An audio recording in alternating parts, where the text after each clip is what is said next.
It's the 1st of August, which also means it's the first day of our European caravan trip, during which we're going to be towing over 2,000 miles. So I guess we better get started.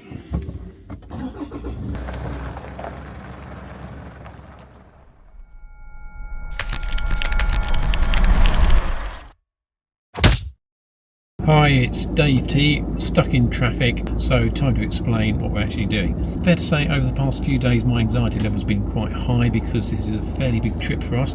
We have done tens of thousands of miles of touring, generally speaking, with the caravan, but we haven't been to Europe in a while now. About 10 years ago was our last trip to Europe. So at the moment we are just making a short journey from the storage yard to Harwich, where we're going to catch the overnight ferry from Harwich to the Hook of Holland. Once we dock in the morning, then we've got a 628 mile journey going through the Netherlands, Germany and Denmark, with another ferry crossing to get us into Denmark, and that's going to have 2 overnight stops along the way, and that will finally get us to our destination country of Sweden, which will only be the start of this trip because we're then doing a tour all the way around Sweden, and obviously we've got to get back home again. So at the moment we've just got to get to Harwich.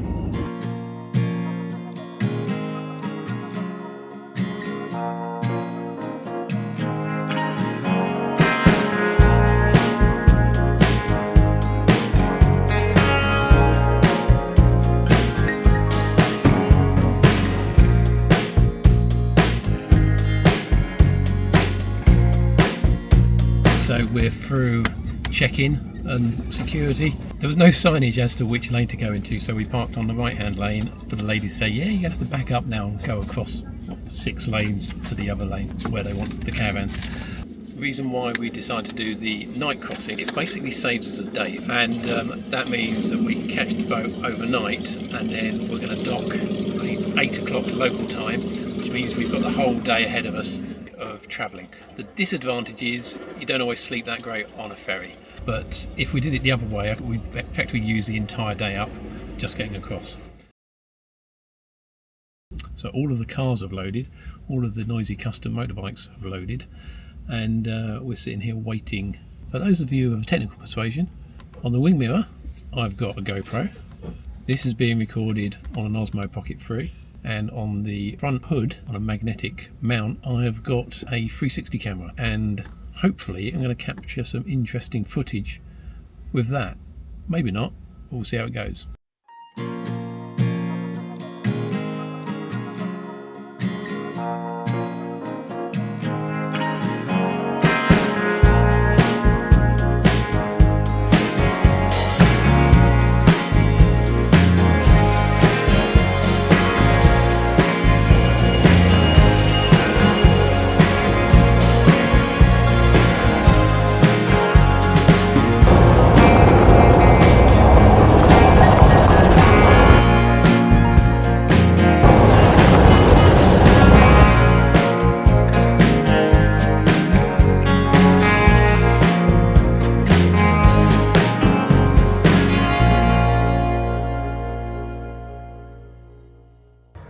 This is on Stena Lines. When you put your car on the deck, grab one of these slips, they're by each of the doors, and that way you'll know how to find it. Yellow staircase, deck 4. Yeah, my wife's just heading off looking for a cabin when she doesn't know what number. I guessed that number. Let me check. So we booked a comfy class cabin, and it turns out, didn't read this in the details, the fine print, but it comes with a complimentary minibar, all free, and not much use for me because I don't drink alcohol, but Deb drinks a little bit, and there's 2 cans of pop, can of sparkling water, 2 cans of Heineken, small bottle of red wine, a small bottle of white wine, and I really don't know what this is. Well, hey, I'll start drinking. Looks like it's going to be a fun night.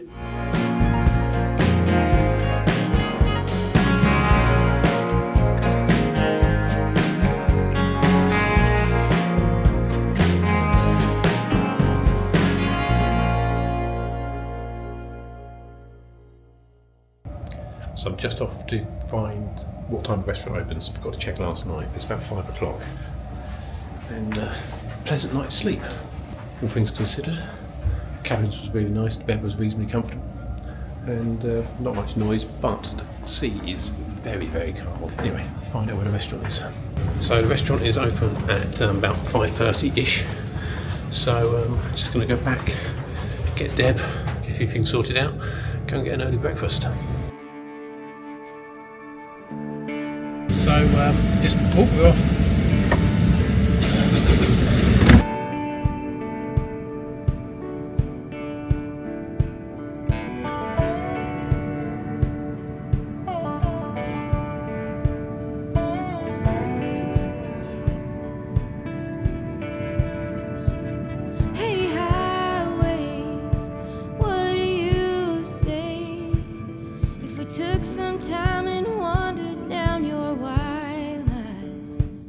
We've got, I think that's saying 263 miles to go.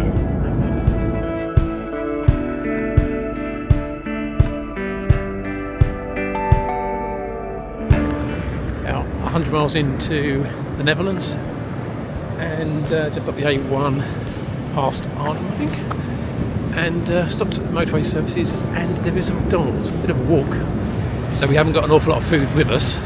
So we're going to conserve what we've got for when we get to the campsite tonight, because that's probably not going to be until about 5 o'clock or so, and grab a sneaky McDonald's for lunch. Hey, highway,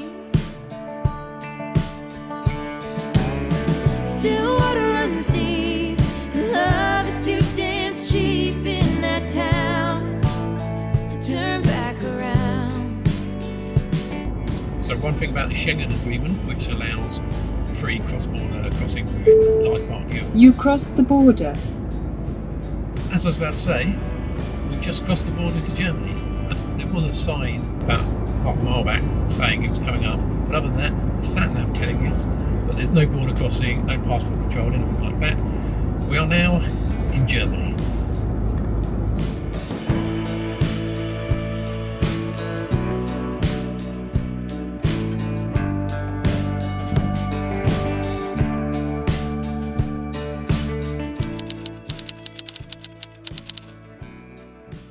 So our first campsite in Germany, we've booked it, and we were told to contact the groundskeeper before we arrive, and I'm not sure if he's going to speak English. I certainly don't speak German. I've got some phrases. Let's see how this works out. I think this is either going to be hilarious, or I don't know. Hello, sprechen Sie English? Nein. Hans Bock. Wir haben eine Reservation für den Campingplatz. Ja. We arrive in one hour. Yeah. Today. In eine Stunde, 1 hour. Okay, und dann nochmal eben anrufen, ja? Wenn du da bist, dann wieder anrufen. Wenn du da wieder Telefon. Oh, when we actually arrive, yeah? Ja. Yeah. Okay, in eine Stunde. Thank you. Dankeschön. Oh God. Yeah, I think when we arrive, we'll phone him when we arrive. They said phone before you arrive, but anyway. Okay, another 40 odd miles to go, and then we'll see how that works out when we get there.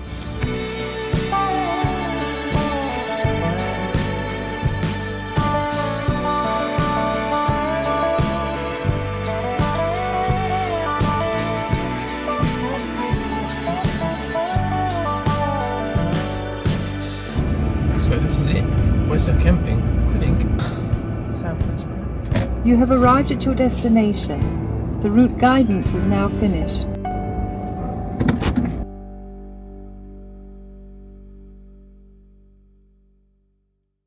So it's the end of day 2, and we're here at our transit site at Weser Camping near Bremen, and it's actually on the river. We're hoping to have a meal in a restaurant tonight, but they're full, so it's going to be pot noodles or whatever we've got with us. We deliberately haven't got much food with us. The site itself, they do take normal campers, tours and stuff, but primarily I'd have said it's like 90% is seasonal pitches, or more than that, I suspect some of the pitches are actually even owned or full-time leased or something, because there's all sorts of buildings, and a lot of them are caravan based, and then one place even had a hot tub on the decking outside their caravan. They obviously kind of use them as holiday homes and such.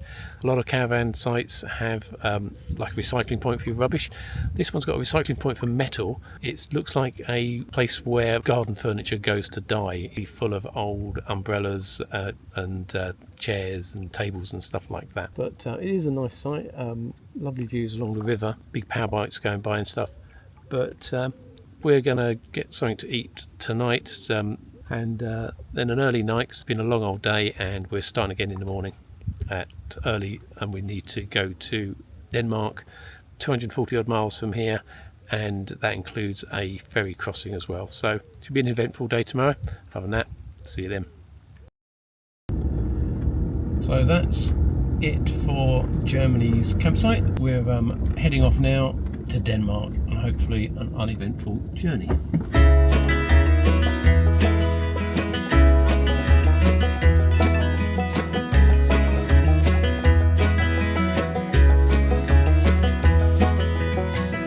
So while we're stuck in yet another traffic jam in Germany, we're heading up towards Puttgarden to catch the ferry to Denmark. So we've got another 80-90 miles to go, I think, to Puttgarden. There's ferry crossing over, and then we've got about 70 miles on the other side. So I think the total route time, the journey is how far? 230 miles. The overall journey, according to my co-pilot, is about 230 miles. It's been a while since we travelled in Germany. I don't remember German motorways being this bad, both in terms of the road surface and also the traffic jams and stuff like that. So I'm not sure what's going on there, but anyway, we're just sticking around 50-55 because actually that way you tend not to be then dodging around trucks and other stuff, and it's easier just to keep going. So whilst it was a long journey yesterday, it was actually relatively relaxing. Didn't feel that stressed out or mentally tired at the end of the day. So traffic's freeing up, and on we go for today's journey.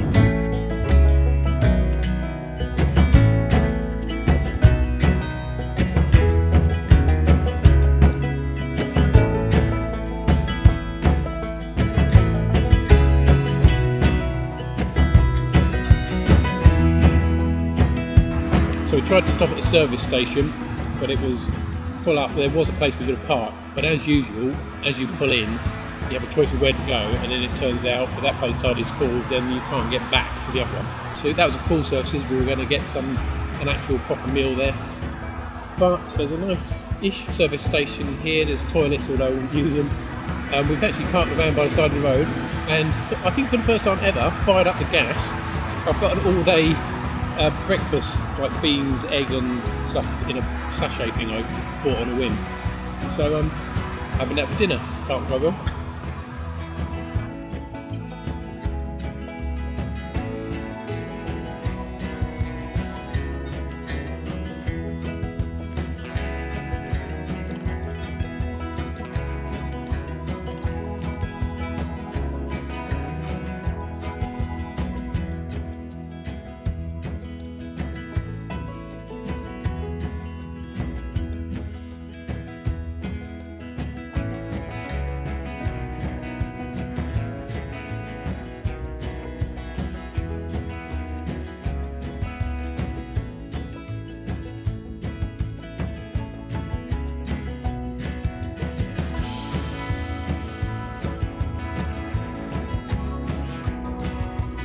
It is 4 minutes past 2, Puttgarden ferry, and next one's going in about 40 minutes. So just queuing up, got in the right lane for a change, and there's actually, it's the car with caravan, motorbikes, and evidently cycles as well, because we've got a load of push bikes right behind me. I can see in my rear camera. Got a video on how to fit that, by the way. Check on the channel. We've got a flexi ticket. Didn't have time for a particular time or date or anything, and hopefully see you on the ferry.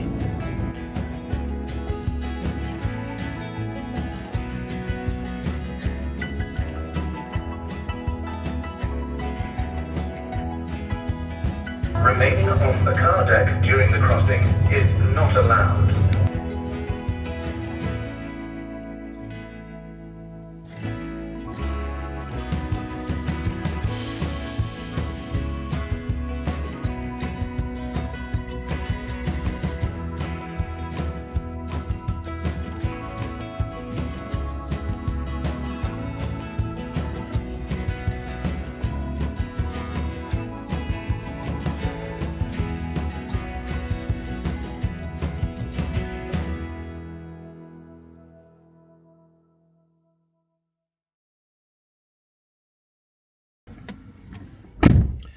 So we've just been to the local Puttgarden, which is a pretty good supermarket, and we've just done a shop just really for a couple of nights food for some bits and pieces, and it's come out as I think 490 Danish kroner, which if Google is correct is about 49 quid. But to be fair, we did actually get like this platter of seafood. I don't know why we're not that into seafood, but it looked really nice, and it's all ready to eat. And we know it's ready to eat because Deb had to go and ask a member of staff if we had to cook it. So that was kind of laugh. But in terms of food prices, I bought a packet. Saw a packet of Lindt 70% chocolate, which I quite like at home, and here it was about £2.90, and normally in Tesco's or something it's around about 2 quid. So, but that's kind of a foreign brand and stuff, so maybe that comes into it. So anyway, I'm going to shoot back to the campsite now and eat, because we covered best part of 300 miles today, and it's 6:30 and I'm starving. So other than that, we'll see you tomorrow. So it's day 4 here in Denmark. It's 7:45. We're going to be moving on shortly from this site. We just stopped one night. Lovely site. It's spectacular facilities, specifically if you've got kids, which we haven't. Things like the washrooms. There's a room specifically for little kids, and they've got raised showers, so the kid is standing up. So if you've ever had young kids and you're trying to shower them and you're like leaning over or kneeling on the floor, you can stand there and they're kind of raised up 2 or 3 foot above the ground. And then they've got baths, but the baths of one was in the shape of a log and the other one was like in a canoe or something, and even little toilets which are dressed up as like thrones and stuff like that. Again, really fantastic facilities for family. Also a petting zoo, which my wife enjoyed looking around. She loves animals and stuff, and there's all sorts of goats and rabbits and guinea pigs and stuff like that there. Anyway, so we're moving on today, and we've only got a short one today. I think it's about 130, 140 miles maybe. We're getting into Sweden, and then we can stop only for 3 nights, but we'll stop for 3 nights at our first site. And this is going to be the start of the 3rd day of towing before our rest.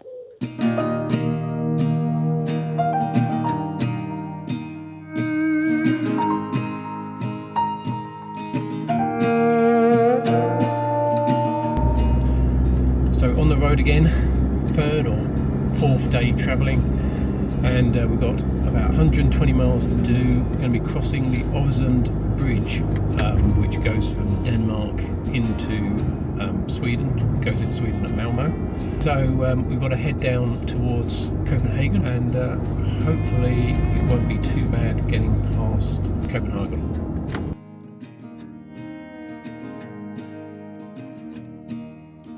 So to get from Denmark into Sweden, we're actually going to be using the Great Belt Fixed Link. Now this crossing was opened in 2000 and is made up of both a tunnel and a bridge. The tunnel we are in right now is about 4 kilometres long and starts on the coast of the Danish island of Zealand. Interestingly, for me at least, the tunnel was built using the immersed tube construction technique, with each section being manufactured elsewhere and then floated here and sunk. Now the island that the tunnel is now emerging onto is where the bridge starts and is actually man-made. There is a natural island close by, but the construction work would have damaged its fragile ecosystem, so they built this island instead. The Öresund Bridge up ahead is 7,845 metres long, which currently makes it the 2nd longest bridge in Europe. There are 4 lanes of traffic on the top deck and 2 train lines below. It also carries the main data cable that carries the majority of internet traffic between Sweden and mainland Europe. The cost of crossing with a car and a caravan is a whopping £100 each way. Now, it used to be the longest bridge in Europe until the Crimean Bridge was completed in 2020, so there's a chance that the Öresund Bridge may regain its title.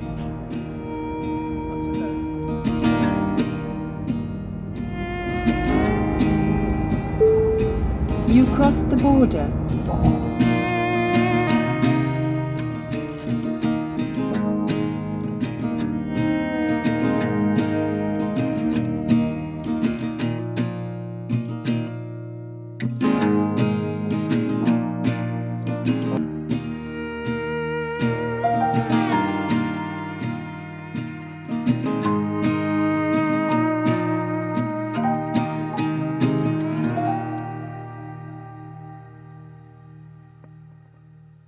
So after 670 miles of towing and 2 ferry crossings, one of which was overnight, we're finally here at Blasingard campsite near Jonstorp in Sweden. And the journey has been fun and interesting, slightly stressful, but not as stressful as you'd think. And we've thoroughly enjoyed it so far.